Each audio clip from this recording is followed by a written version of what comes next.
Hey friends, Christy and I are getting ready to board the Fantasy right now to do our inaugural Lighthouse Point cruise. But friend of the show David was on the Lighthouse Point preview cruise, and he actually got on the island today, and he took some snippets for us that we strung together for you. So first off, we want to thank David for taking time out of his Lighthouse Point day to go and do that, and we hope you guys all enjoy. Well, hello and welcome once again to the DCL Podcast, where we're inviting you to sit back, relax, and we'll be on our way shortly.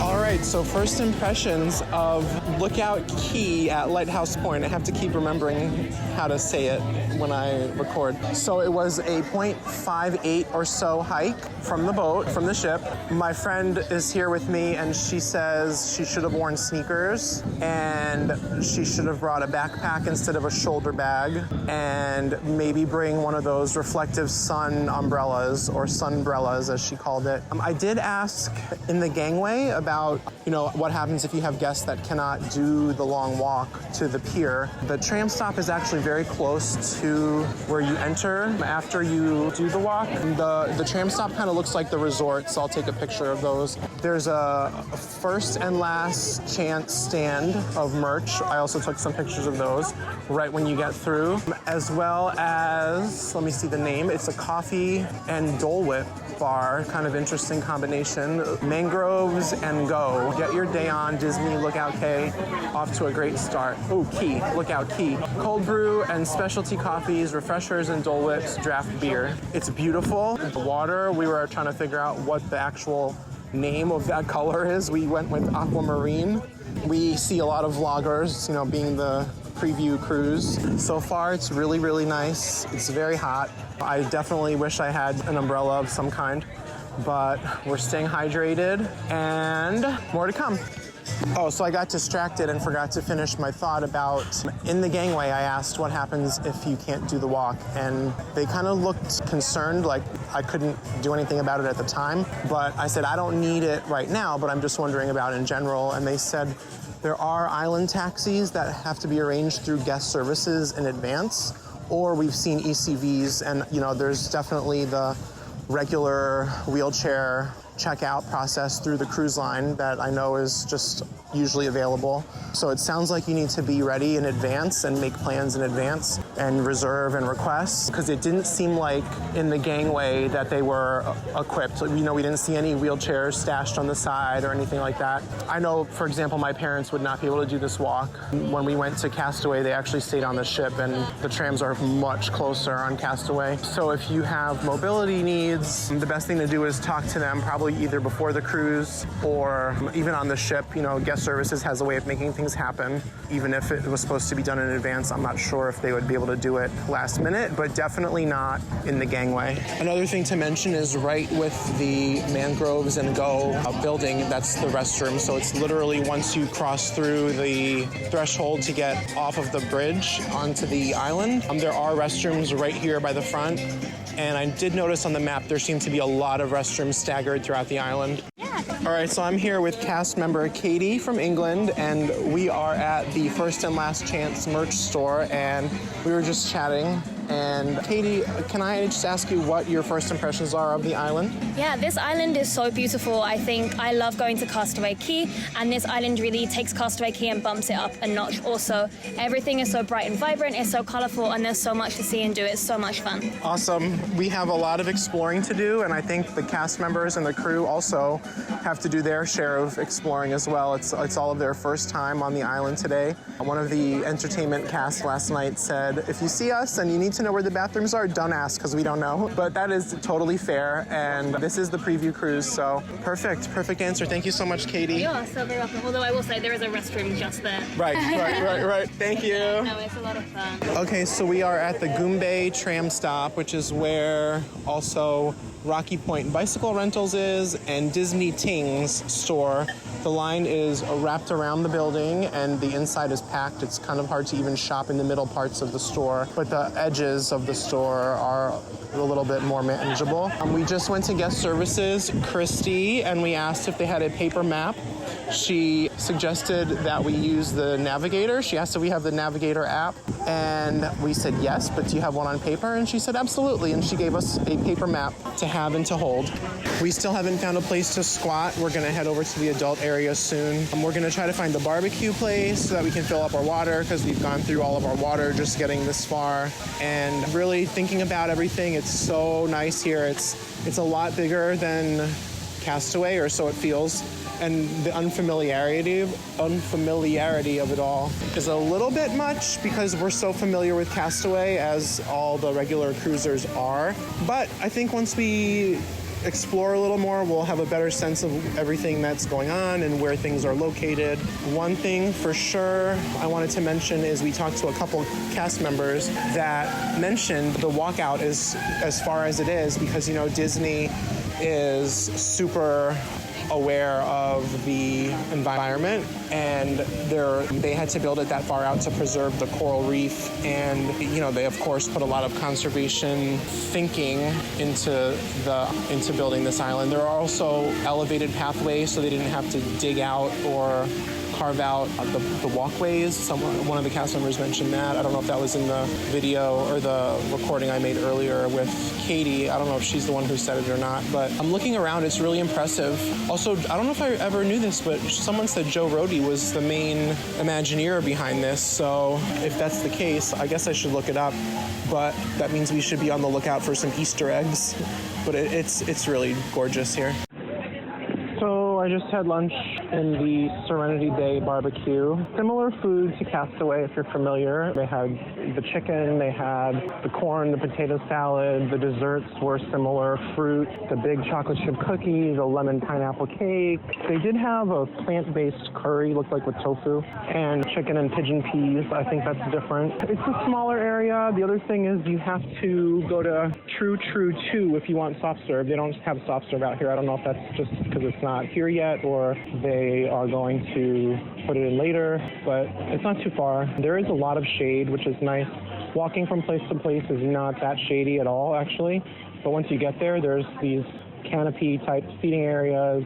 One pro tip is one of the cast members that I know from The Wish said if you see a roof that's pointed, kind of like an A shape, those are all the restrooms. Every restroom has that kind of roof to distinguish it, and all the other roofs are curved. And so if you're ever standing around in a spot and you need to know where the closest bathroom is, you can identify it that way. Pro tip. So we just got back on the tram after leaving Serenity Bay. The walk back was actually not too bad. It seemed to be a lot faster than the walk to Serenity Bay, probably because we literally took the scenic route and tried to see everything before going to Serenity Bay. But I brought a change of clothes, like shorts and underwear, and that was a really good decision. That's usually what I do for Castaway. I think for the island, you definitely need that more than you probably would need it at Castaway. Serenity Bay was really nice. It was a lot smaller than I think what we're used to at Castaway, but it was kind of nice because the seating was layered. There was the seating on the water, in front of the water itself, probably 2 rows, and then up on top, I probably already mentioned that there were rows of seating with umbrellas, and it wasn't hard to find the spot in the shade. That's always my worst nightmare on Castaway. Like, are we gonna get shade? Because I like the shade. So it was a good layout. So it wasn't a huge trek to the far end, to find a shady spot or to find seats in general, because it was more compact. We started clocking the walk back from Serenity Bay to the tram stop, and we started it right around the barbecue area, which was closed, of course, at the time. And it was a 0.3 mile walk back, in case anybody's interested, which is not as bad as the almost 0.6 walk from the ship to the first tram. But that's definitely, I don't think that they need it, but from this tram stop, this is the only tram stop.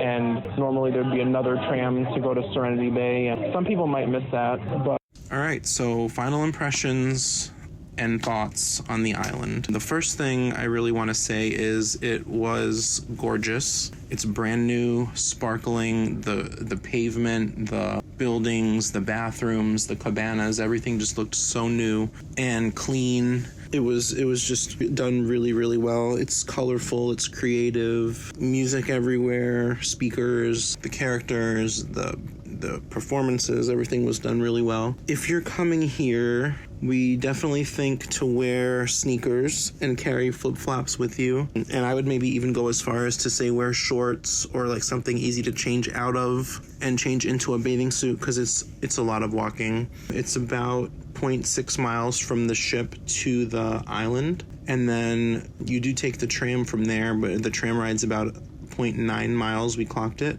And bring a full water bottle and eat breakfast before you leave, because it's a hike between the walking and the tram ride. You can't really get to, the food area for a little bit. Definitely bring maybe a sun umbrella and a hat. Definitely put your sunscreen on before you leave the ship, because the walk is completely unshaded. And my friend Meredith thought bringing a backpack would have been better instead of a tote bag, because we have big water bottles, and after more than half a mile, the bag starts to get heavy. And I had a backpack, and it didn't seem to bother me, so that was good. There's no access to those soda machines where you can fill up your water bottle, or if you want soda, until you get off the tram and you get to the barbecue area. And when you first get off the ship, it's like at Castaway it's actually when you first get to the island after the walkway, they're selling those coolers with the Dasani bottles of water. There was that booth that was selling Dole Whip. They also had coffee like you get on the ship, like an espresso bar type, an espresso machine. They had a full bar, and they had beer on tap also. And then some other non-alcoholic drinks for purchase. I walked around and took video earlier today of the True Barbecue, and I realized in watching the videos back, I ate at Serenity Bay, and it was kind of like the Cookies barbecue and the Serenity Bay barbecue from Castaway. But looking back at my video, the True Barbecue had different stations. There was a fish something, I forget already what that was, and a chicken bowl type place. And I didn't get a good look at the food because I kind of just figured it would be the same at Serenity. So I think it was different, actually, because I don't remember any kind of chicken bowls or really any fish at the other one. At Serenity, though, I did have a friend that told me they asked for steak, and apparently they have steak, but it just wasn't out on the line, and they asked for steak and they gave them steak. So maybe there's a hidden menu for Serenity Bay barbecue. There were some pet relief areas, I guess, for service dogs. That's good to know. And I think I mentioned before that if you have mobility needs, that prearrange everything, because in the gangway they did not seem like they could handle last minute requests, but they did say there was an island taxi that could take people from the ship to the island. And we did see actually someone with crutches pull up right behind the tram, and then they hopped off and got onto the tram at the first part of the island. So it sounds like they have a process, and you just have to communicate with them ahead of time. Don't save it for when you're getting off the ship. The merchandise was crazy. The line was really wrapped around the whole building, and the inside of the store was packed. I think they had registers set up outside of the store to help ring people up. But on the way back to the ship, it was kind of like a normal setup, a normal store, not super crowded. The shelves all seemed like they were kept stocked. Didn't seem to be running out of anything. So unless you see something you really want when you get there, you might want to wait till you are on the way back to stop at the store if it's crowded when you get there. This ship in general did not seem to have a lot of kids on board, but the kids club area, the Scuttles Cove, looked really big and clean and open, but it didn't look like it was being used much on this cruise. This cruise is a lot of influencers, media, Disney leadership. I think some of the Disney leaders are on board. So kids club and kids areas were kind of, I think, underutilized because there was not much of a need. I did talk to one of the hosts at the dining room tonight, and he said there were 2,100 passengers on board, and the capacity for the ship is 2,700. My friend Meredith had food allergies, so we ordered her food the night before, and the pickup is at True 2 Barbecue. One thing we also noticed were the bathrooms were pretty clean. One of the bathrooms towards the end of the day looked like it needed to be given a once-over, the women's bathroom, but for the most part, it was very clean. There were a lot of restrooms. There were a lot of bars throughout the whole island that we were at. When you get off the ship, actually they have these reusable steel cups for drinks. So that was cool and interesting. And yeah, I guess you could keep the cup. The Serenity Bay bar was pretty much the only crowded one that we saw, and there were lines there, but most of the other ones didn't seem to really have much of a line. We did not venture onto the family beach, but it was kind of one long beach. Castaway, it's very, very separate. Serenity Bay was kind of an extension of the family beach, but you couldn't, you really weren't close enough to notice, but it was all the same. It seemed like the same stretch of the island, and the water and the sand and everything was just really great. Like, I know in Serenity Bay it's a little different on Castaway than the family beach. There tends to be a lot of seaweed on that side, but this was really just, the water was sparkling, it was clear. This happened to be a great weather, great temperature. The water was really gorgeous. You could, if you're a swimmer and you wanted to swim, like, laps or long distances, there is a long stretch of beach beyond Serenity Bay. Actually, the sand was pretty well packed. We saw people running on the sand. So if you wanted to get a run in, it goes down for about a mile after the end of the beach. Or after the end of the beach chairs, I guess I should say, because the beach just goes on, and it looked like you could keep going down, and you could also swim out there too. So bring goggles. People had goggles, people had snorkels. And yeah. I mean, overall, this was very impressive. In the beginning, it was overwhelming because we kind of just didn't know where to go. We were figuring things out, looking at the map. And it's almost like, the walk out until we finally settled down seemed to take forever, but we were stopping. I was taking a lot of pictures and videos, and we wanted to kind of just see everything and get that all in before we got comfortable. So the walk out really took us at least, 2 hours, I think.